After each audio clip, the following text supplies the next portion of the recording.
विसरलास का? काही दिवसात तुझी एक तरी इच्छा पूर्ण होईल. फक्त एकदा हे गुरुचरित्र ऐक. कधी कधी असं वाटतं की आपण सगळं करत आहोत, देवाचं नाव घेतोय, नियम पाळतोय, पण तरीही मनात कुठेतरी प्रश्न उभा राहतो. स्वामी मला विसरलात का? डोळ्यात पाणी असतं, ओठांवरती हसू असतं आणि मनात मात्र असहाय्य वेदना दडलेल्या असतात. आज ही गोष्ट त्याच तुमच्यासाठी आहेत, ज्यांनी हार मानलेली नाही पण दमलेली आहेत. स्वामी समर्थ म्हणतात, मी तुला विसरतो का? तूच स्वतःला विसरतोस. हो, आपण देवाला दोष देतो, पण खरं सांगायचं तर आपली श्रद्धा डगमगते जेव्हा वेळ कठीण येते. गुरुचरित्रात एक प्रसंग आहे. एक भक्त होता. तो रोज गुरुचरित्र वाचायचा, पण काही दिवसांपासून त्याच्यावर संकटांची मालिकाच कोसळली आहे. दारिद्र्य, आजार, अपमान सगळं एकाच वेळी आलेलं आहे. एक दिवस तो थकून म्हणाला, गुरुदेव, मी तुमचं नाव घेतलं तरी माझं दुःख का संपत नाही? त्या रात्री त्याला स्वप्न पडलं. स्वामी स्वप्नात म्हणाले, तुझी परीक्षा सुरू आहे आणि तू उत्तरपत्रिका फाडतोयस. भक्त गोंधळला. स्वामी पुढे म्हणाले, मी तुझ्या इच्छेवर नाही, तुझ्या वेळेवर काम करतो. हे ऐकताना लक्षात ठेवा, देव कधीच नाही म्हणत नाही. तो फक्त 3 उत्तर देतो. हो, जेव्हा वेळ योग्य असते. थांब, जेव्हा तू तयार नसतोस. काहीतरी चांगलं, जेव्हा तू मागितलेलं तुझ्यासाठी योग्य नसतं. तुला दुःख का येतं? त्याचं कारण काय? देव तुला घडवतोय, तुझं मन मोठं करतोय, तुझी सहनशक्ती वाढवतोय. सोनं अग्नीतच शुद्ध होतं.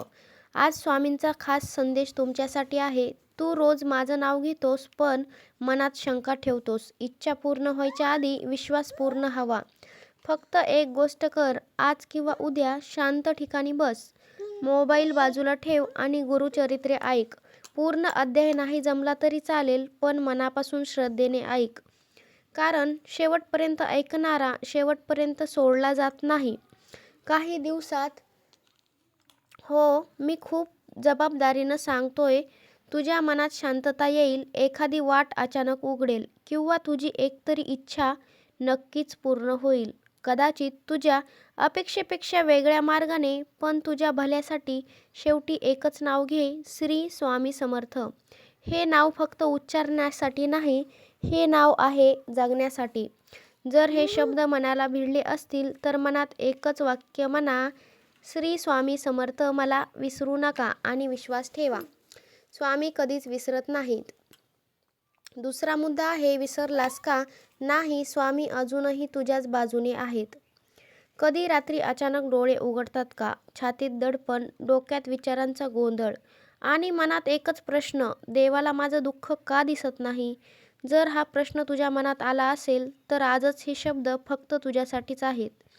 हा व्हिडिओ नक्की बघ. स्वामी दूर गेले असं वाटतं, कारण जेव्हा सगळे मार्ग बंद होतात आणि कुणी आपल्याला समजून घेणारं नसतं, प्रयत्न करूनही आपल्याला सतत अपयश येतं, तेव्हा देव जवळ असूनही आपल्याला दूर वाटतो.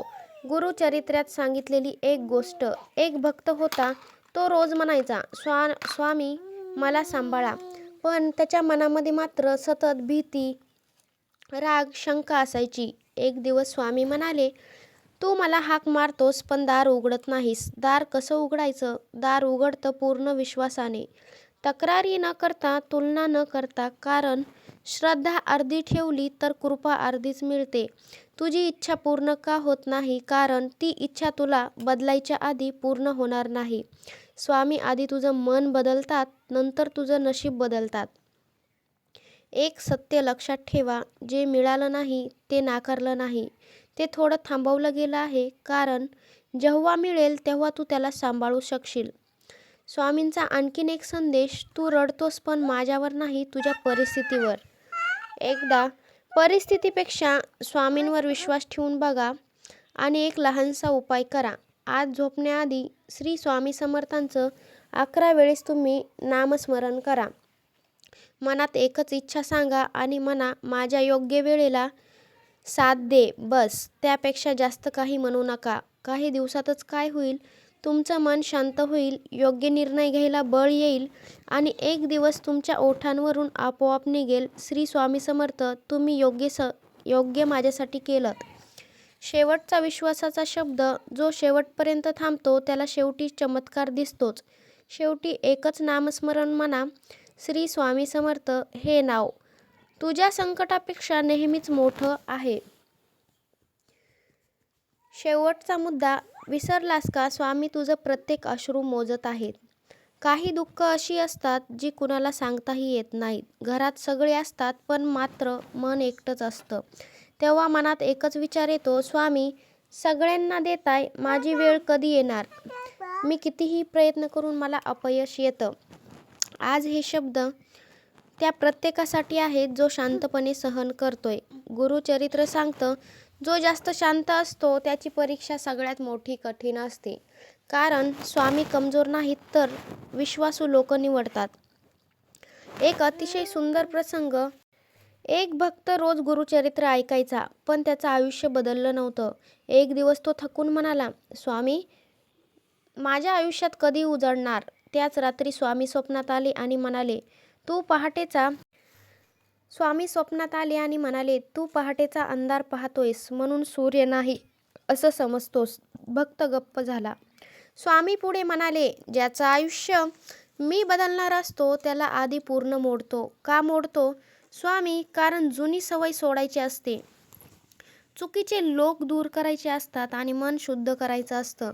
रिकाम्या हातीच कृपा भरता येते. आज तू दुःखी आहेस कारण तुझ्या आयुष्यात मोठा बदल जवळ आलाय. जुनी कर्म संपत आहेत आणि नवीन सुरुवात तयार होते. पण बदलायच्या आधीच तुझं मन खूपच घाबरत आहे. स्वामींचं एक गुपित वाक्य आहे, तू माझ्यावर विश्वास ठेवतोस तेव्हा मी तुझ्यासाठीच काम करतो, पण तू घाबरतोस तेव्हा मी तुला थांबवतो. आज एक अतिशय साधा आणि शक्तिशाली उपाय करून पहा. आज किंवा उद्या शांतपणे बसा, डोळे बंद करा आणि फक्त 5 वेळा म्हणा, स्वामी जे योग्य आहे तेच मला दे, इतकंच माझ्यासाठी पुरेसं आहे. काही दिवसात काय जाणवेल, तुमचं मन हलकं होईल. एखादा निर्णय आपोआप पक्का होईल.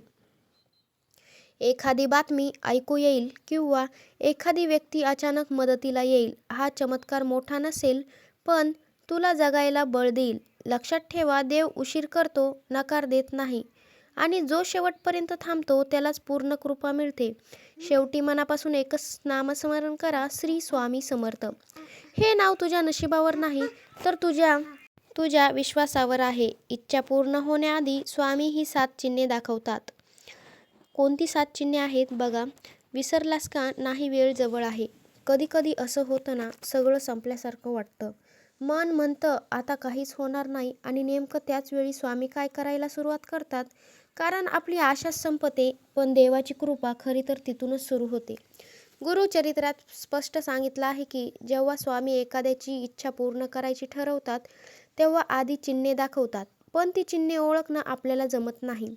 आज मी तुला ती चिन्हे सांगते. पहिलं आहे मन अचानक शांत होणं. सगळं बिघडलेलं असताना अचानक मन शांत झालं कारण स्वामींनी मनावर आपल्या हात ठेवला आहे. दुसरी चिन्ह आहे जुनी लोक दूर जाणं. ज्यांच्यावर तू खूप विश्वास ठेवलास ती लोक अचानक दूर झालं. हे नुकसान नाही, ते आपलं संरक्षण आहे. तिसरी चिन्हे आहे रडणं वाहणं. अचानक लहान लहान गोष्टींवर डोळ्यात पाणी येणं कारण आपली आतली वेदना बाहेर पडते. चौथं चिन्ह आहे देवाचं नाव जास्त वेळा कानावर पडणं. कोणीतरी स्वामी म्हणतं, कुठेतरी गुरुचरित्र दिसतं, कुठेतरी स्वामींचा फोटो दिसतो, नाव ऐकू येतो, कुठेतरी प्रवचन लागलेलं असतं. हा योगायोग नसतो. चिन्ह नंबर 5, झोप बदलणं. अचानक आपली झोप बदलली जाते. कधी कधी झोप लागत नाही, कधी खूप झोप येते. मन बदलायच्या प्रक्रियेत असतात. चिन्ह नंबर 6, जुने प्रश्न पुन्हा डोकं वर काढतात. जुने प्रश्न, जुने दुःख, जुनी भीती, हे शेवटचं साफसफाईचं काम आपल्या मनाचं असतं. चिन्ह 7, बस आता काहीही नको, हे आपल्याला अचानकच वाटणं.